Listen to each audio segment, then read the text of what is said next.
voilà, je me sens proche de lui, je sais qu'il est proche de moi pour plein de raisons, pour ça, pour la maniaquerie, le fait de rester chez lui, je lui ai piqué des trucs, hein, je ne devrais pas le dire, hein, mais le fait d'aller passer l'aspirateur devant Violette, même moi j'en serais pas capable, hein, lui il est quand même. Hein, donc je lui ai pris des choses et c'est ça qui est chouette et tout dans les films, c'est voilà, d'écrire pour des acteurs qui vont donner quelque chose d'eux-mêmes et quand même c'est incroyable ce qu'il a donné.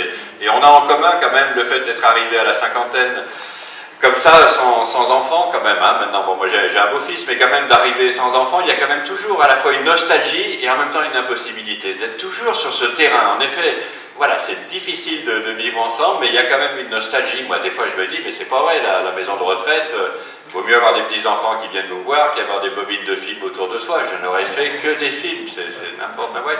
Mais voilà, c'est aussi du caractère.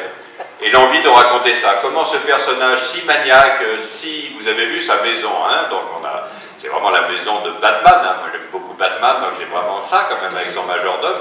Et comment il va découvrir quand même la vie, et quand même la vie qui est du côté du désordre. À un moment donné, hein, il faut accepter le désordre. Mais moi tout à l'heure, quand on était malade de cet incident de projection, et en même temps c'est quand même c'est la vie, quoi. C'est-à-dire, c'est à un moment donné, tout n'est pas parfait.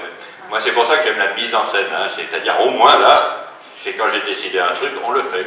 C'est pas comme dans la vie, c'est pour ça que j'aime moins la vie.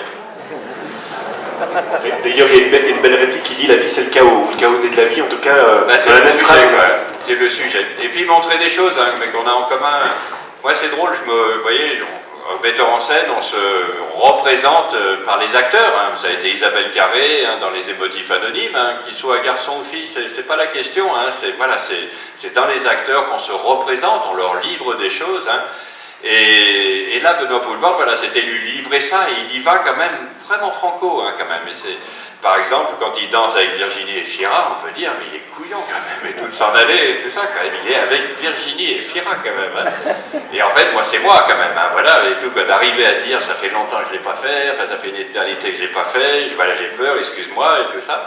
D'arriver à dire les fragilités, et quand même, je trouve qu'il a le courage de ça, quoi, d'arriver à dire les fragilités des hommes.